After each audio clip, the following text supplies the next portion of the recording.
이 여자는 거짓말쟁이에요. 다들 속고 있는 거라고요. 약혼식장에 울려 퍼진 박만규의 목소리에 모든 하객들이 돌아봤어요. 그는 손에 서류를 흔들며 계속 소리쳤습니다. 이 여자가 받은 돈이 얼마인 줄 알아요? 수천만 원이에요. 전부 거짓말로 받아낸 거라고요. 웅성거리는 소리가 커졌어요. 의심스러운 시선들이 저에게 쏟아졌습니다. 할머니는 당황해서 제 손을 잡으셨고 도윤은 어떻게 해야 할지 몰라 했어요. 변명 좀 해봐요. 왜 아무 말도 안 해요? 박만규가 더욱 큰 소리로 외쳤어요. 저는 떨리는 목소리로 겨우 대답했습니다. 그게 아니에요. 하지만 제 목소리는 너무 작았어요. 사람들은 제가 인정하는 것처럼 받아들였습니다. 수치심이 밀려왔어요. 눈물이 흘러내렸습니다. 그런데 그들은 몰랐어요. 바로 그 순간 운명을 바꿀 한 사람이 하객석에서 조용히 일어서고 있다는 것을, 그리고 그 입에서 나올 단 한마디가 모든 것을 뒤바꿀 거라는 것을. 끝까지 보시면 여러분도 소름이 돋을 것이에요. 이야기 시작 전 구독 버튼 눌러주세요. 안녕하세요. 저는 서유림입니다. 군산 항구 달동네에서 할머니 손에 자란 29살이에요. 오늘은 제 인생을 바꾼 그 봄날 이야기를 들려드리려고 합니다. 초등학교 5학년 봄이었어요. 조선소 굉음이 새벽 6시를 알리는 소리로 하루가 시작되던 그 무렵이었죠.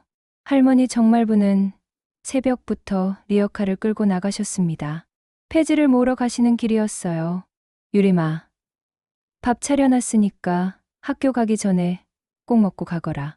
할머니는 항상 그렇게 말씀하셨지만 솥뚜껑을 열면 보리밥에 김치 한 점이 전부였어요.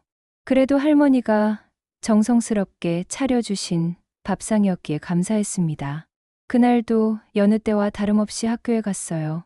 체육복 바지에 낡은 운동화를 신고 말이죠. 교복을 살 형편이 안 되어서 체육복으로 버티고 있었거든요. 반 아이들이 새 교복을 입고 있을 때도 저는 씩씩하게 웃으며 지냈습니다. 점심시간이 되자 또래 친구들이 도시락을 꺼내 들었어요. 저는 급식비가 없어서 매번 양호실에 앉아 있곤 했습니다. 양호 선생님께서 몰래 우유 한 팩을 건네주시던 따뜻한 손길이 아직도 기억에 남아 있어요. 학교에서 돌아온 오후, 할머니는 여전히 집에 안 계셨습니다. 폐지값이 좋은 날엔 저녁 늦게 돌아오시곤 했거든요. 저는 혼자 숙제를 하며 할머니를 기다렸어요. 해가 뉘엿뉘엿 넘어가던 그때였습니다. 대문 앞에서 오토바이 소리가 들렸어요. 우편 배달부 아저씨가 뭔가를 들고 서 계셨죠. 서유림 학생 맞나요? 네, 맞는데요. 등기우편이 왔네요. 여기 사인 좀 해주세요. 낯선 봉투를 받아든 순간 가슴이 두근거렸어요. 누가 저에게 편지를 보냈을까요? 봉투 왼쪽 위에는 울릉군 북면이라는 소인이 찍혀 있었습니다. 할머니가 돌아오시길 기다렸다가 함께 편지를 열어봤어요. 봉투 안에는 편지 한 장과 함께 10만 원짜리 5장이 들어 있었습니다. 할머니의 눈이 휘둥그레졌어요. 이게 뭔 일이고? 편지에는 이런 글이 적혀 있었습니다. 유림아, 꿈을 포기하지 마라. 물때를 놓치지 마라. 앞으로 매달 같은 날에 보낼 테니 공부에만 집중해라. 발신일란은 비어 있었어요. 누군지 알 수 없는 분이 저희에게 이런 큰 도움을 주시다니 믿기지 않았습니다. 그날 밤 할머니는 오랜만에 제대로 된 저녁을 차려주셨어요. 고등어 한 마리와 미역국, 그리고 하얀 쌀밥이었죠. 할머니는 눈물을 글썽이시며 말씀하셨습니다. 유림아, 하늘에서 천사가 내려온 것 같구나. 정말 기적 같은 일이었어요. 그동안 굶주림과 추위에 떨며 지내던 우리에게 따뜻한 손길이 뻗어진 거였으니까요. 다음 달에도 같은 날, 같은 시간에 편지가 도착했습니다. 그 다음 달에도 마찬가지였어요. 편지는 항상 같은 내용이었지만 그 안에 담긴 마음만은 점점 더 큰 울림을 주었습니다. 할머니는 그 돈으로 제게 새 교복을 사주셨어요. 처음 교복을 입고 거울 앞에 섰을 때의 그 기분을 잊을 수가 없어요. 마치 새로운 사람이 된 것 같았거든요. 급식비도 낼 수 있게 되었고, 친구들과 함께 밥을 먹을 수 있게 되었어요. 그렇게 하루하루가 달라지기 시작했습니다. 어느 날 밤, 저는 달력을 바라보며 생각에 잠겼어요. 이 모든 도움에 대해 어떻게 보답해야 할까요? 누군지도 모르는 그분께 어떤 감사를 표현해야 할까요? 그때 문득 편지에 적힌 물때를 놓치지 마라는 말이 떠올랐어요. 바다와 관련된 말씀이셨던 걸까요? 곤사는 바다와 함께 살아가는 도시니까요. 저는 그날 밤 마음속으로 다짐했습니다. 바다를 지키는 사람이 되겠다고 말이에요. 해양생물학자가 되어서 바다의 소중함을 알리고 바다를 보호하는 일을 하겠다고 약속했죠. 달력에 파란 동그라미를 그렸어요. 편지가 도착하는 날마다 하나씩 그려 넣었습니다. 그것은 저와 익명의 은인 사이의 비밀한 약속이었어요. 그 작은 원들이 모여서 제 인생의 새로운 물때를 만들어 주었습니다. 꿈을 향해 노를 젓기 시작한 그 봄날, 저는 비로소 진짜 항해를 시작한 거였어요. 중학교 2학년이 되었을 때 저는 변해 있었습니다. 익명의 후원으로 생활이 안정되면서 오히려 마음속 어딘가가 뒤틀려 있었어요.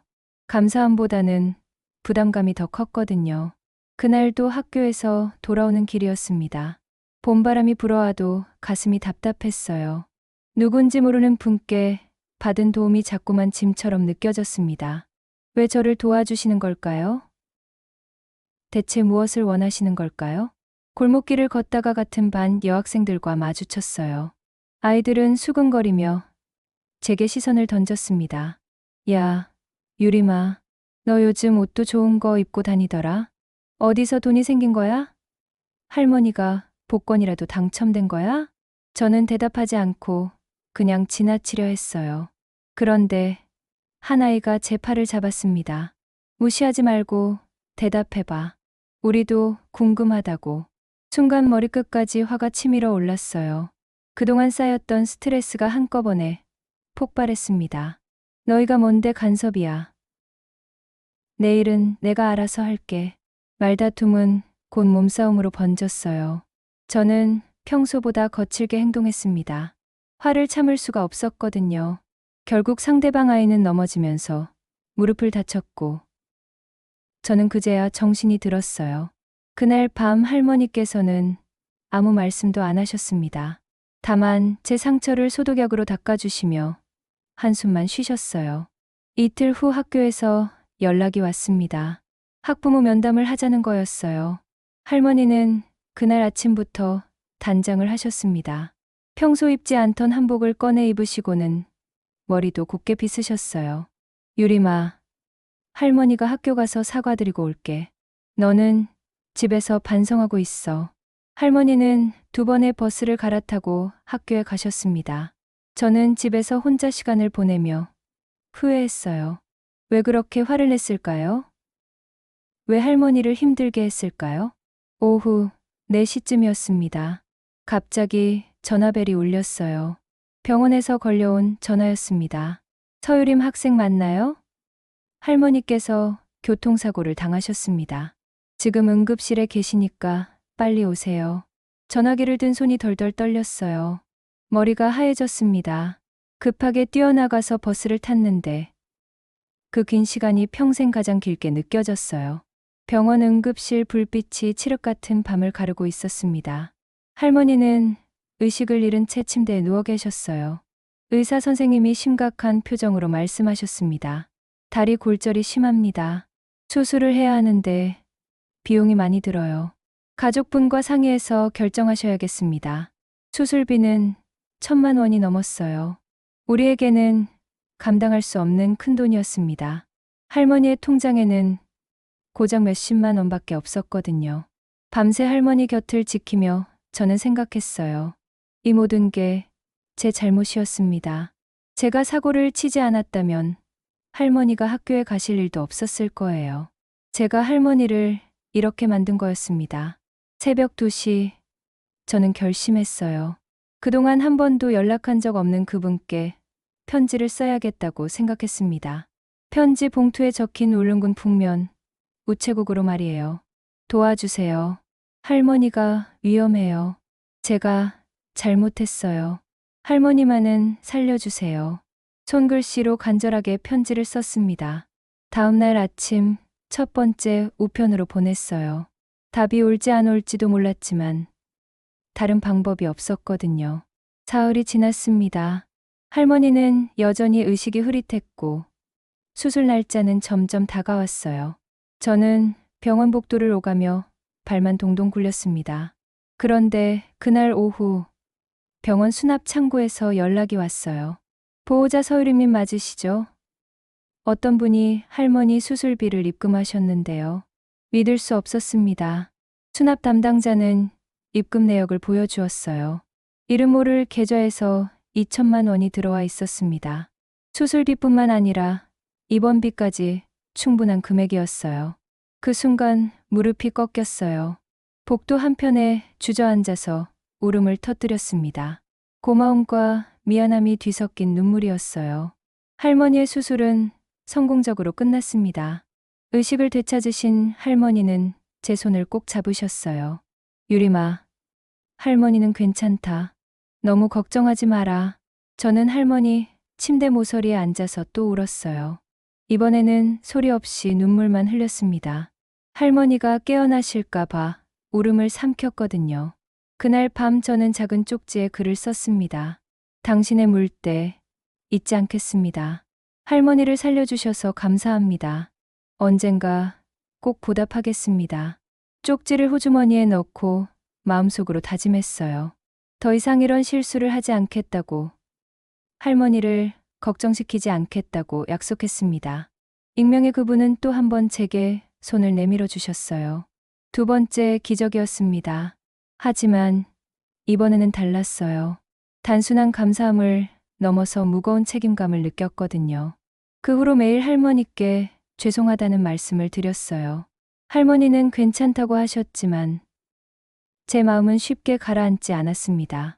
어디선가 저를 지켜보고 계신 그분께서는 과연 누구실까요? 왜 이렇게까지 저를 도와주시는 걸까요? 제가 모르는 어떤 이유가 있는 건 아닐까요? 의문은 커져갔지만 한 가지는 확실했어요. 저는 더 이상 그분의 선의를 헛되이 하지 않겠다고 다짐했습니다. 할머니를 지키고 꿈을 향해 나아가겠다고 마음먹었어요. 고등학교에 입학하면서 저는 확실한 목표를 세웠습니다. 해양경찰이 되어서 바다에서 사람을 구하는 일을 하겠다고 다짐했어요. 할머니의 사고 이후로 더욱 간절해진 꿈이었습니다. 첫 번째로 한 일은 학교 수영부에 지원하는 것이었어요. 코치 선생님은 저를 보더니 고개를 갸웃거리셨습니다. 군산에서 자랐으면 바다는 친숙하겠지만 수영은 또 다른 얘기야. 정말 할 자신 있어? 네. 열심히 하겠습니다. 수영장 물에 처음 뛰어들었을 때를 잊을 수 없어요. 차가운 물이 온몸을 감쌌고 숨이 막혔습니다. 하지만 포기하지 않았어요. 매일 새벽 5시부터 2시간씩 연습했습니다. 처음 한 달은 정말 힘들었어요. 팔다리가 뻣뻣하고 호흡도 제대로 안 맞았거든요. 다른 부원들은 이미 몇 년째 수영을 해온 아이들이라 실력 차이가 컸습니다. 유림아, 너무 무리하지 마. 천천히 해도 돼. 선배들이 격려해 주었지만 저는 조급했어요. 빨리 실력을 늘려야 한다는 압박감이 있었거든요. 두 번째 학기부터는 바다 구조 동아리에도 가입했습니다. 정식 동아리는 아니었고 해양경찰서에서 운영하는 청소년 프로그램이었어요. 주말마다 실제 바다에서 구조 훈련을 받았습니다. 파도가 거센 날에도 바다로 나갔어요. 구명조끼를 입고 밧줄을 던지는 연습을 반복했습니다. 처음에는 목표 지점에 닿지도 못했지만 점점 실력이 늘어갔어요. 구조는 기술이 아니라 마음가짐이야. 포기하지 않는 끈기가 가장 중요해. 해양경찰관 김 경사님의 말씀이었습니다. 그분은 20년째 바다에서 일하고 계신 베테랑이셨어요. 그 무렵 저는 익명의 후원자께 편지를 썼습니다. 그동안 받기만 했던 도움에 대해 감사 인사를 드리고 한번 만나 뵙고 싶다는 간절한 마음을 전했어요. 답장은 일주일 후에 왔습니다. 유림아, 너의 성장하는 모습을 멀리서 지켜보는 것만으로도 충분하다. 아직은 편지로만 소통하자. 언젠가 시기가 되면 만날 수 있을 것이다. 거절당했지만 상처받지 않았어요. 오히려 그분의 배려심이 느껴졌거든요. 저를 부담스럽게 하고 싶지 않으셨던 것 같았습니다. 2학년이 되면서 본격적인 입시 준비에 들어갔어요. 해양경찰학과에 진학하려면 체력도 중요하지만 성적도 뒷받침되어야 했습니다. 매일 새벽 수영 훈련을 마치고 도서관에서 공부했어요. 점심시간에는 조난사고 기록을 읽고 강과 후에는 기상도 보는 법을 익혔습니다. 친구들은 저를 이상하게 봤어요. 유림아, 너 요즘 너무 바빠 보여. 좀 쉬면서 해도 되는 거 아니야? 괜찮아. 내가 하고 싶어서 하는 일이야. 사실 외로웠어요. 또래 친구들과 함께 보내는 시간이 거의 없었거든요. 하지만 꿈을 위해서라면 감수할 수 있었습니다. 기말고사에서 전교 3등을 했어요. 장학금도 받았습니다. 할머니께서 정말 기뻐하셨어요. 우리 유림이가 이렇게 훌륭하게 자라서 할머니가 얼마나 자랑스러운지 몰라. 할머니의 눈에는 눈물이 맺혀 있었습니다. 다리 수술 후유증으로 아직 불편하셨지만 제 성취를 보며 환하게 웃으셨어요. 3학년 여름, 전국 수상 구조 대회에 출전했습니다. 각 지역에서 온 고등학생들이 모여서 실력을 겨루는 자리였어요. 대회 당일 바다는 평소보다 거셌습니다. 파도가 높고 조류도 빨랐어요. 다른 참가자들은 겁을 냈지만 저는 오히려 좋았습니다. 실전과 비슷한 환경이었거든요. 첫 번째 종목은 장거리 수영이었어요. 500m를 헤엄쳐서 갯바위에 도달하는 경기였습니다. 출발, 신호와 함께 바다로 뛰어들었어요. 파도가 얼굴을 때렸지만 포기하지 않았습니다. 그동안 연습했던 호흡법을 활용해서 꾸준히 나아갔어요. 다른 참가자들을 하나씩 추월하면서 1등으로 갯바위에 도착했습니다. 두 번째 종목은 구명줄 던지기였어요. 20m 떨어진 목표물에 정확히 맞춰야 하는 경기였습니다. 바람이 불어서 조준이 쉽지 않았지만 평소 연습한 대로 차분히 던졌어요. 구명줄이 정확히 목표를 맞췄습니다. 심사위원들이 박수를 쳤어요. 마지막 종목은 인명 구조였습니다. 실제 상황을 가정해서 물에 빠진 사람을 구해내는 경기였어요. 가장 어려운 종목이었습니다. 물에 빠진 역할을 하는 분이 갯바위 근처에서 도움을 요청했어요. 파도가 바위에 부딪히면서 물보라가 튀었습니다. 위험한 상황이었어요. 저는 구명조끼를 입고 신중하게 접근했습니다. 조류의 방향을 읽고 파도의 패턴을 파악했어요. 그리고 가장 안전한 경로로 구조 대상에게 다가갔습니다. 괜찮으세요? 제가 도와드릴게요. 구조 대상을 안전하게 육지로 데려왔을 때 관중들이 환호했어요. 결과는 종합 2등이었습니다. 전국대회에서 입상한 것만으로도 큰 성과였어요. 시상식에서 메달을 받으며 생각했어요. 이 모든 게 익명의 후원자 덕분이었습니다. 그분이 없었다면 이런 기회조차 없었을 거예요. 집으로 돌아와서 할머니께 메달을 보여드렸어요. 할머니, 제가 2등 했어요. 정말 대단하구나. 사람 살리는 직업이면 그걸로 됐어. 할머니는 허리가 굽은 손으로 제 머리를 쓰다듬어 주셨습니다. 그 따뜻한 손길이 세상 무엇보다 소중했어요. 그날 밤 편지를 썼습니다. 대회 결과를 알려드리고 꿈에 한 걸음 더 다가갔다는 감사 인사를 드렸어요. 답장에는 짧은 축하 메시지가 적혀 있었습니다. 축하한다. 내가 바다를 사랑하고 바다에서 사람을 구하려는 마음을 갖게 된 것이 자랑스럽다. 그 글을 읽으며 궁금해졌어요. 왜 하필 바다와 관련된 일을 응원해 주시는 걸까요? 혹시 그분도 바다와 관련된 일을 하고 계신 건 아닐까요? 겨울이 오면서 입시가 본격화되었어요. 해양경찰학과 수시 지원을 앞두고 자기소개서를 쓰는데 정말 어려웠습니다. 어떤 내용을 써야 할지 고민하다가 결정했어요. 익명의 후원자 이야기는 빼고 순전히 제 노력과 경험만으로 승부하기로 했습니다. 면접 날짜가 다가왔어요.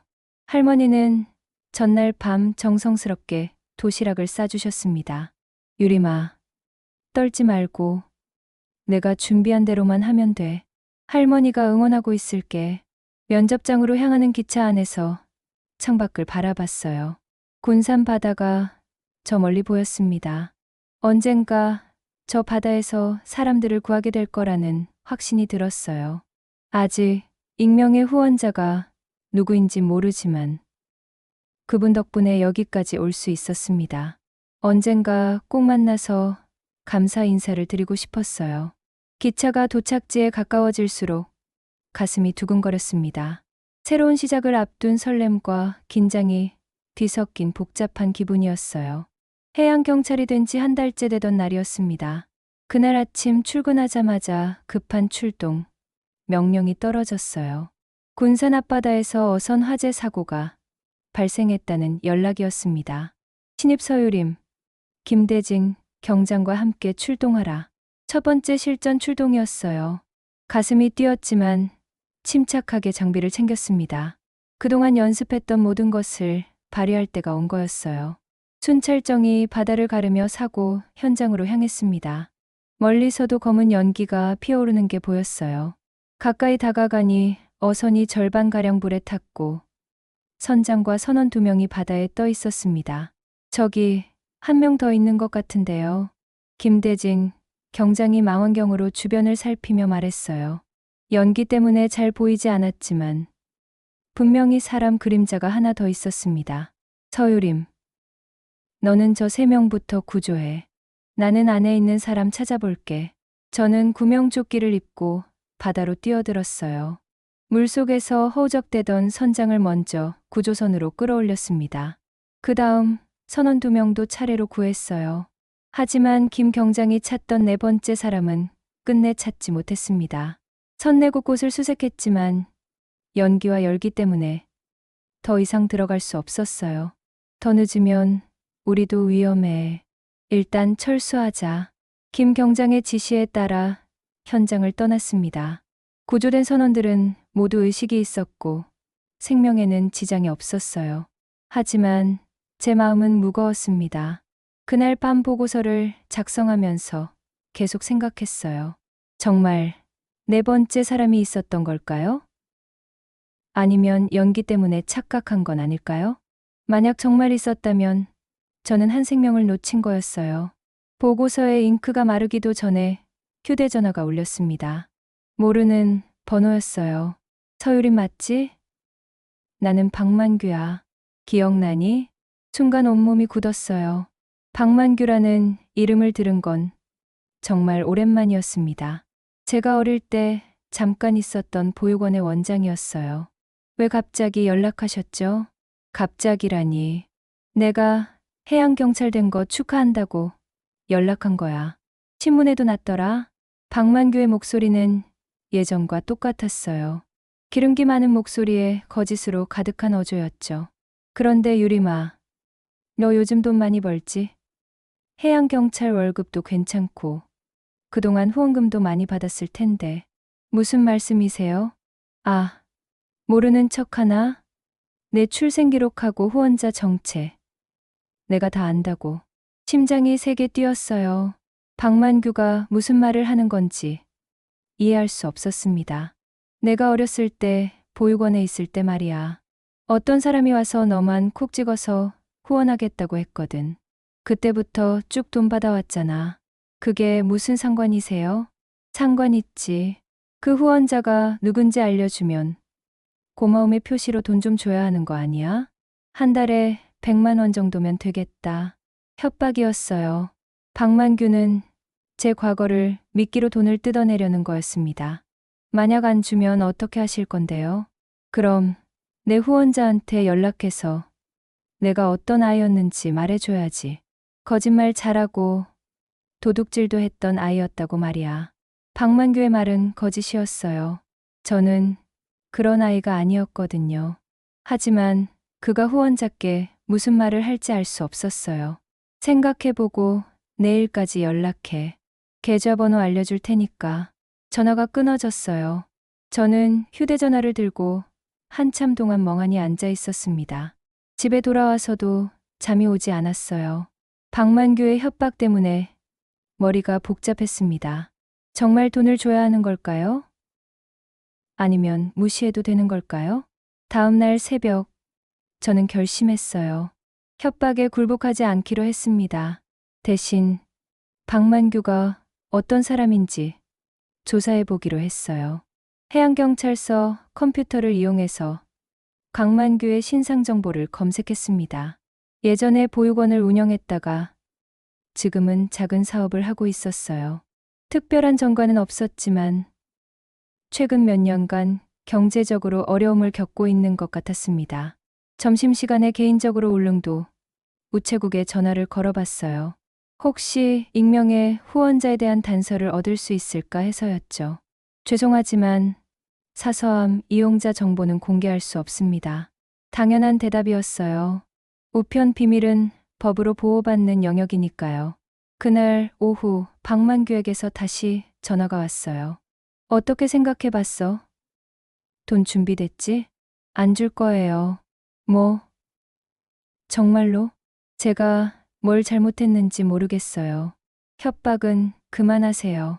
박만규의 목소리가 험악해졌어요. 야, 이년아. 내가 뭔 줄 알고 그러나? 내가 정말로 너 후원자한테 연락하면 어쩔 거야? 하세요. 그럼 저도 할 말이 있어요. 전화를 끊었어요. 손이 떨렸지만 후회하지 않았습니다. 협박에 굴복하면 계속 당할 수밖에 없었거든요. 그날 밤 집에서 생각했어요. 박만규가 정말 익명의 후원자를 아는 걸까요? 아니면 그냥 추측으로 말하는 건 아닐까요? 어느 쪽이든 상관없었어요. 저는 제 힘으로 지금까지 왔고 앞으로도 그럴 거였습니다.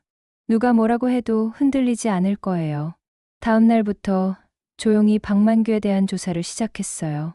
그의 계좌 거래 내역과 최근 행동 패턴을 파악해 보기로 했습니다. 만약 다른 사람들에게도 같은 짓을 하고 있다면 막아야 했어요. 훈련장에서 수영 연습을 하면서 마음을 정리했어요. 물속에서는 모든 게 고요했습니다. 박만규의 협박도, 첫 출동에서의 실패도 모두 잊을 수 있었어요. 수조 바닥을 밟으며 다시 수면으로 올라왔을 때 저는 더 단단해져 있었습니다. 바다에서 무너지지 않으려면 육지에서부터 흔들리면 안 되거든요. 박만규가 누구든 무엇을 알고 있든 상관없었어요. 저는 제 길을 가겠습니다. 익명의 후원자께서 저를 믿고 도와주셨듯이 저도 그 믿음에 보답할 거예요. 며칠 후 박만규에 대한 조사 결과가 나왔어요. 예상했던 대로 그는 최근 여러 명에게 비슷한 방식으로 돈을 요구하고 있었습니다. 이제 행동에 나설 때가 왔어요. 최도윤을 만난 건 해양경찰서에 온 지 6개월째 되던 봄이었어요. 신임 조사관으로 배치된 그는 저보다 2살 많았지만 언제나 정중하게 대해주었습니다. 서유림 경사님, 오늘도 수고 많으셨어요. 퇴근길마다 건네는 그의 인사는 하루의 피로를 덜어주었어요. 처음에는 단순한 동료 관계였지만 함께 사건을 수사하면서 서로에게 의지하게 되었습니다. 도윤은 제가 바다에서 구조 훈련을 할 때마다 육지에서 지켜봐 주었어요. 혹시 모를 사고에 대비해서 말이죠. 그의 세심한 배려가 고마웠습니다. 겨울이 지나고 봄이 왔을 때 우리는 자연스럽게 연인이 되었어요. 박만규의 협박으로 힘들어할 때도 도윤이 곁에 있어서 버틸 수 있었습니다. 유림아, 무슨 일 있으면 언제든 말해. 혼자 끙끙 앓지 말고. 도윤은 제 속마음을 다 알고 있는 것 같았어요. 하지만 익명의 후원자에 대한 이야기만은 차마 털어놓지 못했습니다. 1년 후 도윤이 프러포즈를 했어요. 군산 앞바다가 보이는 작은 횟집에서였습니다. 유림아, 나와 결혼해 줄래? 평생 내 옆에서 너를 지켜주고 싶어. 소박한 반지를 건네는 도윤의 손이 떨리고 있었어요. 저도 떨렸습니다. 행복한 떨림이었어요. 네, 좋아요. 그날 밤 할머니께 소식을 전했더니 정말 기뻐하셨어요. 우리 유림이가 좋은 사람 만났구나. 할머니가 살아서 이런 날을 볼 줄이야. 약혼식 날짜를 정하고 준비를 시작했어요. 소박하지만 따뜻한 식을 하기로 했습니다. 도윤의 부모님도 저를 반갑게 맞아주셨어요. 그런데 약혼식 일주일 전, 도윤의 표정이 어두워졌어요. 유림아, 우리 부모님이 너에 대해서 이상한 얘기를 들으셨대. 무슨 얘기요? 내가 어릴 때부터 누군가에게 빚을 지고 있다는 얘기야. 그래서 그 빚 때문에 결혼 후에도 문제가 될 수 있다고 하시더라. 순간 박만규의 얼굴이 떠올랐어요. 그가 도윤 집안에 거짓말을 퍼뜨린 거였습니다. 그건 사실이 아니에요. 누군가 거짓말을 한 거예요. 나는 널 믿어. 하지만 부모님을 설득하기가 쉽지 않을 것 같아. 그날 밤 잠이 오지 않았어요. 박만규가 어디까지 거짓말을 퍼뜨릴지 두려웠습니다. 이대로 가면 결혼도 깨질 수 있었어요. 약혼식 전날 밤, 저는 결심했습니다. 도윤에게 모든 것을 털어놓기로 했어요. 도윤아, 할 얘기가 있어. 거실에 앉아서 그동안 숨겨왔던 이야기를 시작했어요. 어릴 때 보육원에 있었던 일, 익명의 후원자가 보내준 편지들, 그리고 박만규의 협박까지 모든 것을 말했습니다. 도윤은 말없이 제 얘기를 들어주었어요. 중간에 끊지도 않고 끝까지 들었습니다. 그래서 이 편지들이 그때부터 온 거야. 서랍에서 꺼낸 편지 묶음을 도윤에게 보여주었어요. 오래된 편지지에 적힌 따뜻한 글씨들이 여전히 선명했습니다. 도윤은 편지 묶음을 조심스럽게 받아들었어요. 한 장 한 장 읽어보는 그의 눈에 눈물이 맺혔습니다. 유림아, 이렇게 소중한 얘기를 왜 이제서야 해주는 거야? 미안해요. 말하기가 어려웠어요. 도윤은 편지 묶음을 끌어안고 저를 바라봤어요. 가족은 사실 위에 서는 거야. 거짓말이나 숨김이 있으면 안 되지. 그의 목소리는 따뜻했어요. 화가 난 게 아니라 오히려 더 깊이 이해해 주는 것 같았습니다. 내일 부모님께 이 얘기 다 해드릴게. 내가 어떤 사람인지 알게 해드릴 거야.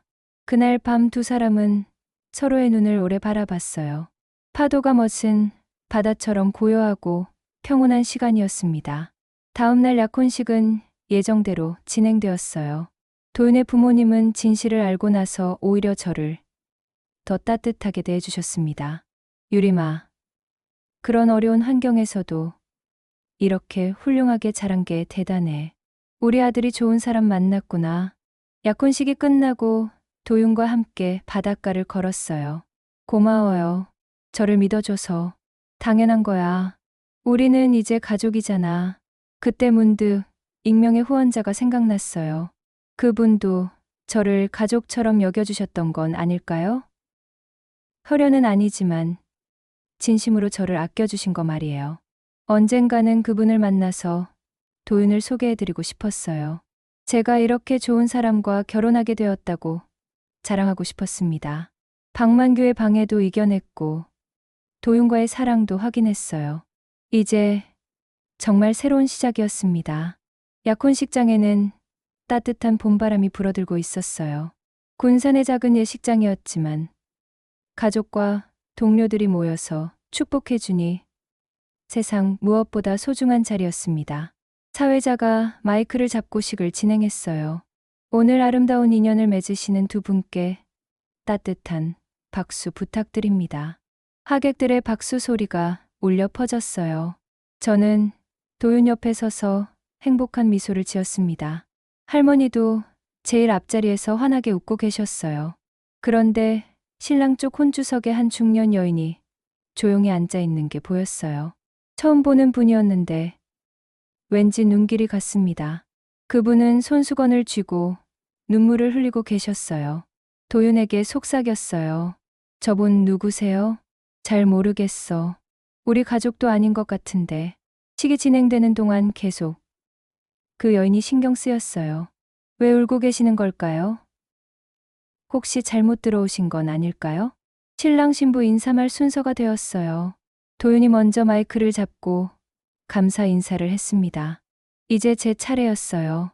안녕하세요.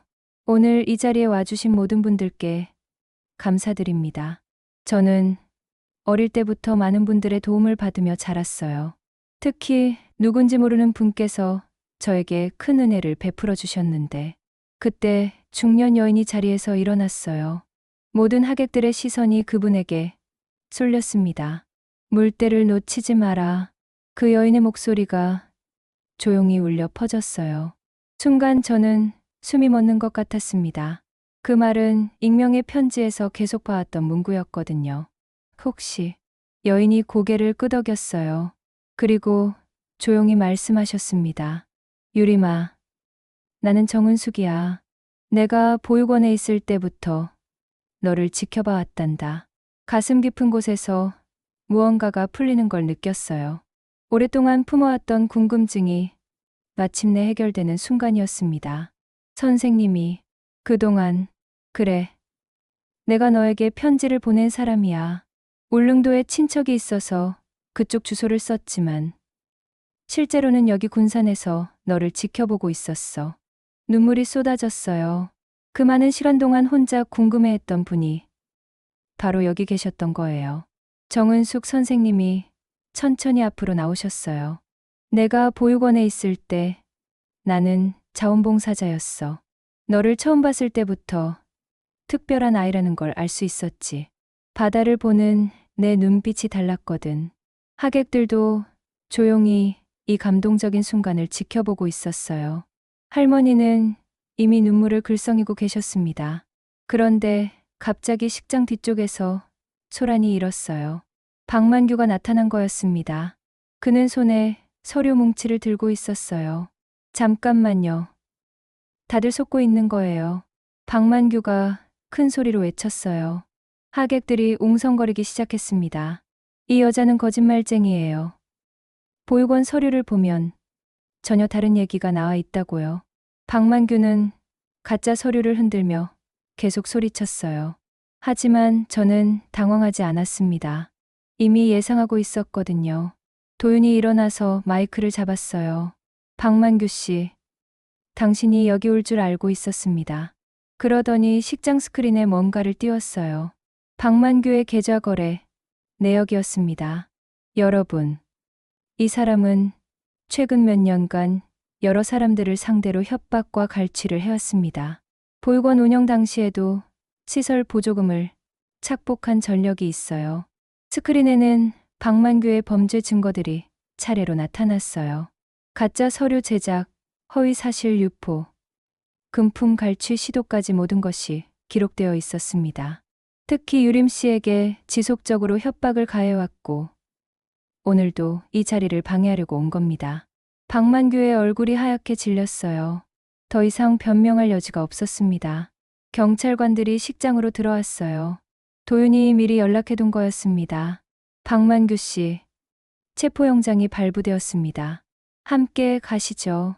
박만규는 끌려나가면서도 계속 소리쳤지만 이미 아무도 귀 기울이지 않았어요. 소란이 정리되자 하객들이 박수를 쳤어요. 처음에는 조심스럽게, 그러다가 점점 더 크게 박수를 쳤습니다. 정은숙 선생님이 제게 다가와서 손을 잡아주셨어요. 유림아, 고생 많았어. 정말 자랑스럽게 잘 자랐구나. 선생님, 그동안 정말 감사했어요. 선생님 덕분에 여기까지 올 수 있었어요. 도윤도 정은숙 선생님께 인사를 드렸어요. 선생님, 유림이를 이렇게 키워주셔서 감사합니다. 앞으로 제가 잘 모시겠습니다. 고맙다. 도윤아, 유림이가 좋은 사람 만났구나. 할머니도 정은숙 선생님께 깊이 인사하셨어요. 고맙습니다. 우리 유림이 키우느라 얼마나 힘드셨을 텐데. 아니에요. 유림이는 스스로 잘 자란 아이예요. 저는 그냥 조금 도와준 것뿐이에요. 식이 끝나고 모든 분들이 축하해 주셨어요. 특히 해양경찰서 동료들은 박만규를 잡은 것에 대해서도 축하해 주었습니다. 유림아, 정말 잘했어. 그동안 혼자 얼마나 힘들었을까. 김대진 경장도 진심으로 축하해 주었어요. 저녁에 정은숙 선생님, 할머니, 도윤과 함께 조용한 시간을 가졌어요. 그동안 궁금했던 모든 것들을 물어볼 수 있었습니다. 선생님은 왜 저를 도와주신 거예요? 너를 처음 봤을 때부터 특별함을 느꼈어. 다른 아이들과 달리 바다를 보며 꿈을 키우는 모습이 인상적이었거든. 그래서 내가 그 꿈을 포기하지 않기를 바랐어. 앞으로도 계속 연락하고 지낼 수 있을까요? 당연하지. 이제 우리는 진짜 가족이야. 그날 밤 도윤과 함께 바닷가를 걸으며 생각했어요. 모든 수수께끼가 풀렸고, 아기는 처벌받았고, 좋은 사람들은 모두 행복해졌어요. 정말 완벽한 하루였습니다. 하지만 박만규가 마지막에 한 말이 계속 신경 쓰였어요.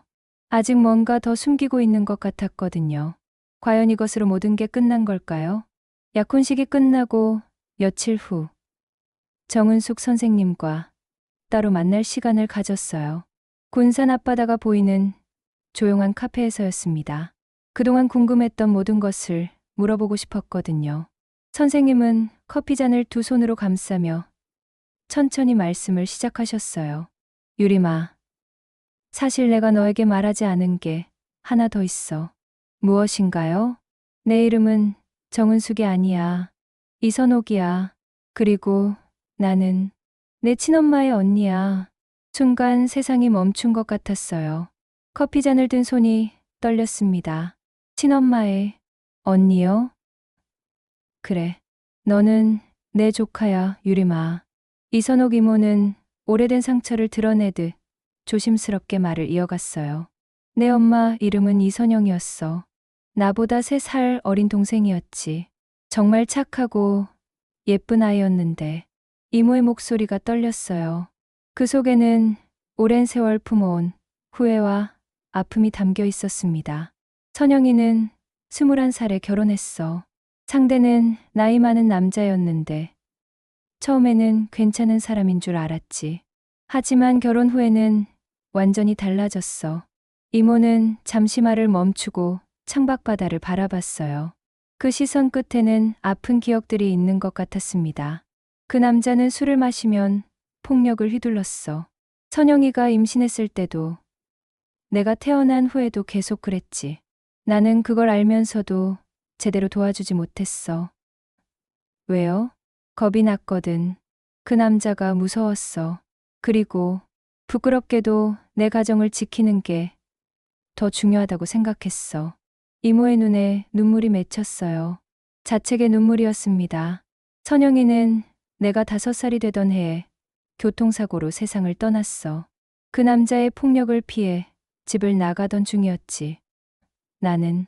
나는 동생을 지켜주지 못했어. 저는 할 말을 찾지 못했어요. 이모의 고백이 너무 충격적이었거든요. 그 후 너는 보육원으로 보내졌어. 그 남자는 아이를 키울 능력도 의지도 없었거든. 나는 너를 데려와서 키우고 싶었지만 왜 그러지 못하셨어요? 내 남편이 반대했어. 그리고 솔직히 말하면 나도 확신이 서지 않았어. 동생도 제대로 지켜주지 못한 내가 너를 잘 키울 수 있을까 하는 두려움이 있었거든. 이모는 손수건으로 눈물을 닦으며 계속 말씀하셨어요. 그래서 나는 달동네 보육원으로 너를 보내고 멀리서라도 너를 지켜보기로 했어. 내 남편도 결국 내 마음을 이해해 주었고 신분을 밝히지 않는 조건으로 후원을 허락해 주었지. 그래서 울릉도 주소를 쓰신 거군요. 맞아. 우리는 그때 울릉도로 이사를 갔거든. 새로운 곳에서 새 출발을 하고 싶었어. 하지만 너만은 잊을 수 없었지. 이모는 가방에서 오래된 사진을 꺼내셨어요. 젊은 여성 2명이 활짝 웃고 있는 사진이었습니다. 이게 나와 내 엄마야. 내가 태어나기 전에 찍은 사진이지. 사진 속 한 명은 이모와 닮아 있었고 다른 한 명은 저와 조금 닮아 있었어요. 특히 눈매가 비슷했습니다. 엄마를 닮았구나. 응, 정말 많이 닮았어. 특히 바다를 보는 눈빛이 똑같아. 저는 사진을 오래 바라봤어요. 평생 궁금했던 친엄마의 모습을 드디어 본 거였습니다. 내가 엄마가 될 자격은 없었지만 내 물때만은 지키고 싶었어. 내가 꿈을 포기하지 않고 바다에서 사람을 구하는 일을 하게 되기를 바랐거든. 물때라는 말도 그런 의미였군요. 그래, 바다에는 때가 있어. 놓치면 다시 오지 않는 기회들이 있지. 나는 내가 그런 기회들을 놓치지 않기를 바랐어. 이모의 고백을 들으며 저는 복잡한 감정을 느꼈어요. 서운함도 있었지만 이해도 되었습니다. 그리고 무엇보다 감사했어요. 이모, 고마워요. 처음 부르는 호칭이었어요. 이모의 어깨가 흘러내리는 게 보였습니다. 오랫동안 품어온 짐을 내려놓는 것 같았어요. 정말, 정말 고마워, 유리마. 이모는 소리내어 울었어요. 그동안 혼자 감당해온 죄책감과 그리움이 한꺼번에 쏟아져 나오는 것 같았습니다. 저도 눈물이 났어요. 하지만 슬픈 눈물은 아니었어요. 마침내 찾은 가족에 대한 기쁨의 눈물이었습니다. 앞으로는 가족으로 지내도 될까요? 그럼, 당연하지. 우리는 원래 가족이었잖아. 그날 이후 이모와 자주 만나게 되었어요. 이모는 울릉도에서 작은 펜션을 운영하고 계셨는데 군산으로 자주 내려오셨습니다. 할머니도 이모를 반갑게 맞아주셨어요. 고맙습니다. 우리 유림이 잘 키워주셔서. 아니에요. 할머니께서 진짜 어머니셨어요. 저는 그냥 멀리서 도운 것뿐이에요.